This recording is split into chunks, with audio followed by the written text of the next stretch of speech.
Rise and Shine 601. Jason Hackett, Alicia Lewis here with you to kick off this Friday, and we're heading into the weekend where it's going to be a little bit more winter-like, I guess. It's a weird time of year because people are skiing and people are also golfing, John. Happy Minnesota Day to Happy everybody. March. This is so weird. It is very confusing here. We don't know who we are at this time of the year, and that's okay. Doing both, golfing and ice fishing this weekend. I think it's going to be ongoing. We also got a wind advisory from 9 o'clock this morning until 6 p.m., and we are going to be dealing with crashing temperatures. Now, the winds have been picking up here this morning, and that will continue to increase as we go throughout the morning. Again, windy out here, but in the 40s, 44, 45 in the Twin Cities. We're in the 40s right now. This is pretty much your high temperature for the day. You could see 16 to 33 miles per hour. So they will be increasing. I always look at the River Falls for what's to come, and those winds will be increasing. Now, as the front literally passes, we could see a little bit of drizzle or a sprinkle, but I think more importantly, it's the crashing temperatures and the strong winds. Hopefully the strong winds not causing any problems with traffic this morning, Cece.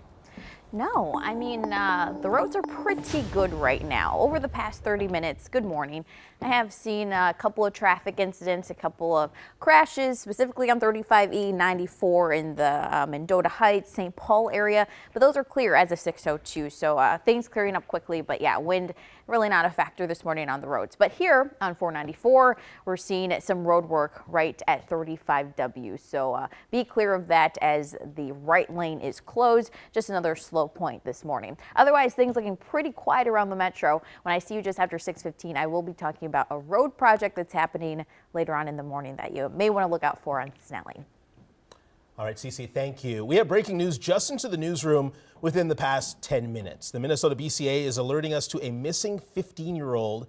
So I know you're getting ready for work, getting the kids ready for school, but if you have a moment, take a look at your screen right now. The BCA says Grace Brown was last seen wearing a white coat and jeans in the North Branch area on February 24th. If you have seen her, and again, take a good look here, you're asked to call 911 right away.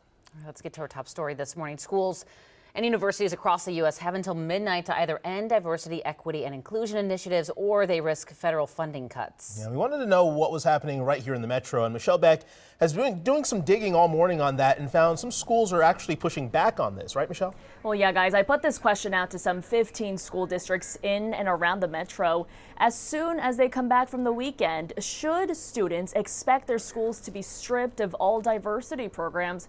Well, the answer is no in some cases. One example, Forest Lake area schools will wait and see. District leaders point to the footnotes in the letter from the Department of Education, the one directing schools and universities around the country to get rid of their diversity initiatives. The deadline to do so is in less than 24 hours, and federal funding here is at risk. But the Forest Lake superintendent tells me he is standing by these very words from Trump's education department. Quote, "This guidance does not have the force and effect of law." So I read that letter myself, and it also says the education department is doing all this based on how it interprets the law. As for why, it won't, quote, tolerate the overt and covert racial discrimination it says are at schools. Back to you. Michelle, thank you. Right now, high school students in Red Wing are getting ready to head to class and then walk out of class. The RWHS Black Student Union posting on Instagram late last night that they're planning a peaceful moment at 9:45 this morning, honoring the end of Black History Month. They wrote, "This is not an act made out of political agendas, but support of their Black students." While you were sleeping, a demonstration began at midnight across the country urging people to stop spending money for the day. An activist group fed up with high prices is calling it an economic blackout. The People's Union USA says it's to, quote, show corporations who really holds the power. The group says it doesn't have a political affiliation and is focused on economic justice and systemic change. For more coverage on these stories as they develop, make sure you download our streaming app, KARE 11 Plus. Our streaming show on Sunrise starts at 8 a.m. and you can download the app for free on your TV. We're expecting to learn more today from officials in New Mexico following the death of actor Gene Hackman, his wife, and their dog. Since we first told you about this as breaking news on Sunrise yesterday morning, investigators are now calling the death suspicious, saying that they were dead for, quote, quite a while. This is new video this morning from their home where they were found.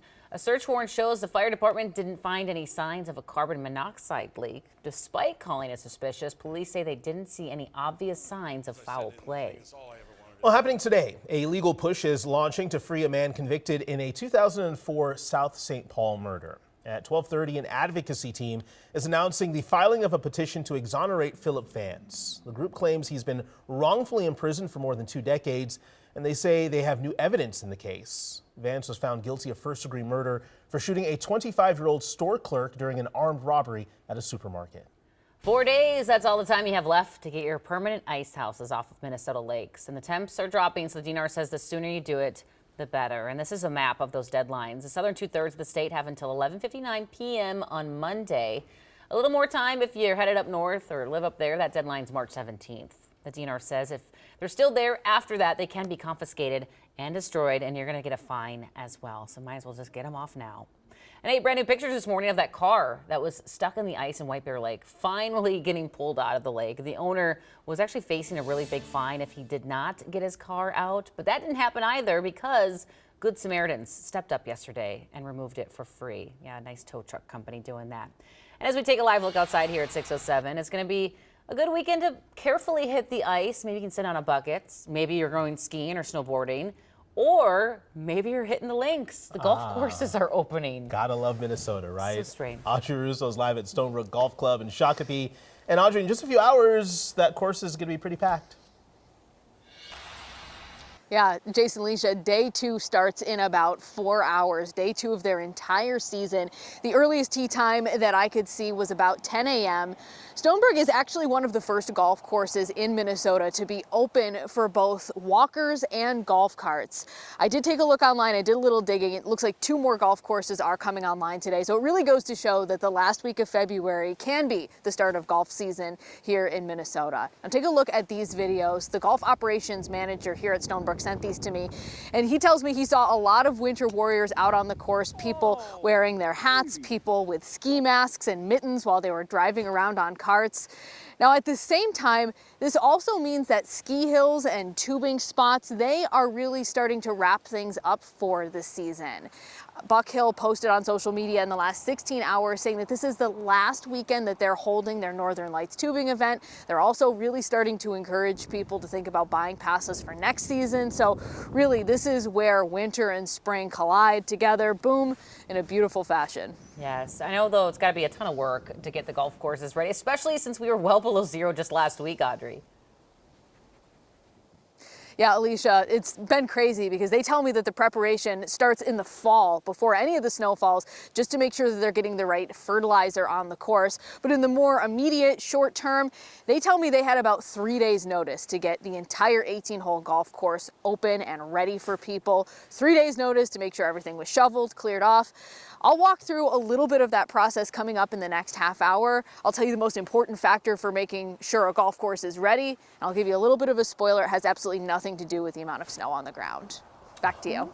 All right, Audrey, 3 days is not a lot of time. So shout out to those grounds crews. Yes. Getting everything together so quickly.